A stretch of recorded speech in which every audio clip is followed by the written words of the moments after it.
Hello everyone, welcoming you to Aradhana Convent School's online study portal.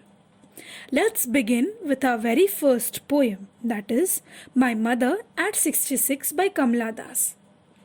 Before getting started, let me introduce you to the poet.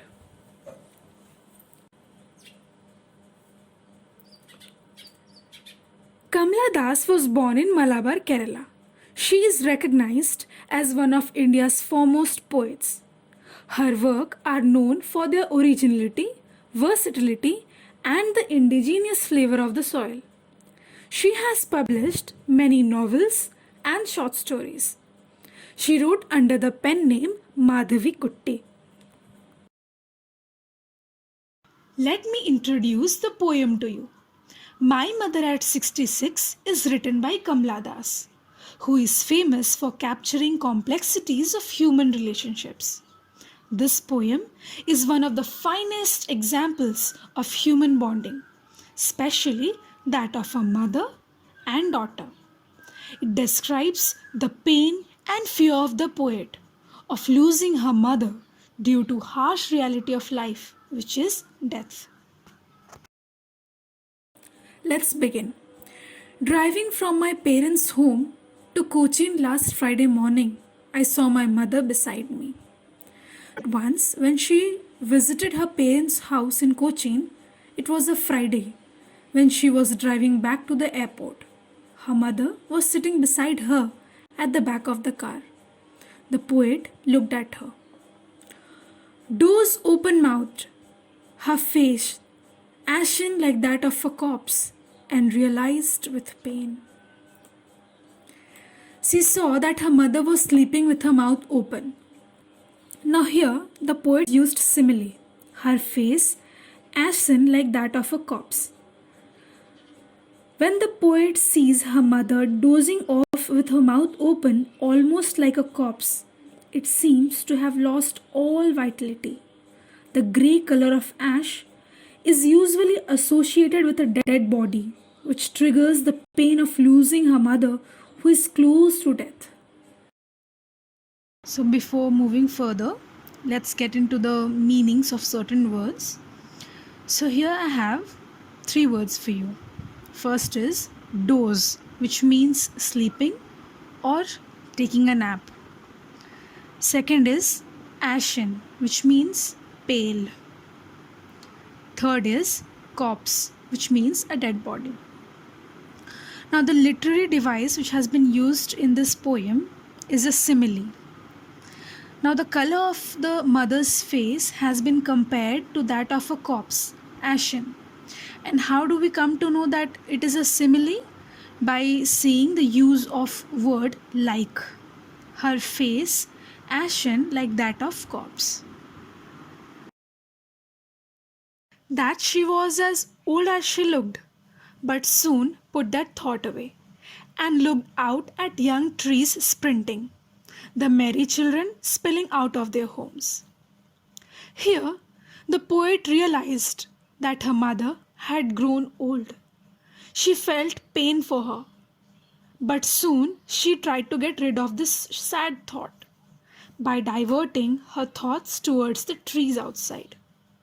The young trees, although stationary, seemed to be running very fast, as though they were sprinting. She also saw children running out of their houses into the playground. All these things were full of life and energy, contrary to her mother who sat next to her. Here you go with the meanings. First is spilling, which means let out or come out. Second is sprinting, which means moving fast. The poetic devices which the poet has used in the poem are imagery and personification. The poet has tried to create an image of young trees sprinting. The sprinting movement of the trees rushing past signifies youth, life, or passage of time. The mother, on the other hand, traveling in the car, is lifeless, helpless, and decayed by age. The second imagery is merry children spilling out of their homes, which signifies youthful and exuberant spring of life, which is totally contrast to the morbid atmosphere inside the car of the old mother who is very weak, frail, and inactive. The second poetic device used here is personification. Let me give you an idea of what is personification. Whenever a non-human object is portrayed in such a way that one feels it has the ability to act like human beings is known as personification. And here the poet has personified trees by saying that the young trees are sprinting, which means the young trees are looking as if they are moving very fast. But after the airport's security check, standing a few yards away, I looked again at her, worn, pale. The poet continues that when she reached the airport, she finished with the security check and stood a few yards away from her mother. She noticed her mother's aging face, which looked so dull, weak, and pale as late winter's moon, and felt that old familiar ache, my childhood's fear. But all I said was, "See you soon, Amma." All I did was smile and smile and smile. Here, the poet compares her mother to a late winter's moon, as the moon in winter is not shiny, and even her mother's face had lost her youth and shine. As her mother was getting older and weak, the poet feels the fear of separation, just as she used to feel during her childhood. Here the poet has repeated smile and smile and smile, which emphasize on the fact that she made a desperate effort to cover up her guilt, anxiety, and thought of her mother's impending death by putting up a smile to bid her a cheerful adieu. To know the poem better by understanding the meaning of certain words. Now first is worn, which means colorless, and second is pale, which means dull. The poetic device which the poet has used here is a simile, and that is pale as a late winter moon. Here the poet reinforces the idea that the mother's face was pale and lifeless like that of a fading winter moon. Winter moon is symbolic of last cycle of season, hence warning moon.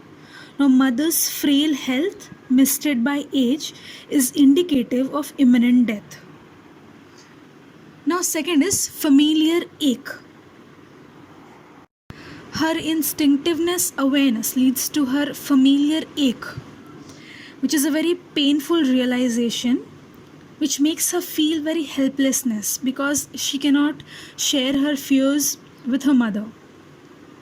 And that is the fear of separation, which is a childhood fear, which we can see in all the children of losing one's loved ones, which is the fear of death. Moving on to one of the most important part of the whole poem. So for your better understanding, let me read out the lines. All I said was, "See you soon, Amma." All I did was smile and smile and smile.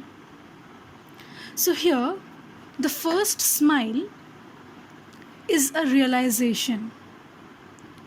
Now as a mother has grown old and is about to die, the poet feels she has realized that maybe this is the last time that she is seeing her mother. Now the second smile is the brave front which the poet is trying to show. She tries to hide her emotions by smiling. And the third smile is hope. She smiles and looks at her mother to give her ailing mother assurance that she will meet her soon. Here, one can easily see that she is trying to hide her real feelings of pain and fear from her mother and tries to console herself and her mother that they both will be able to see each other again. So that's all for today. I hope the video is helpful for you. Thank you for watching.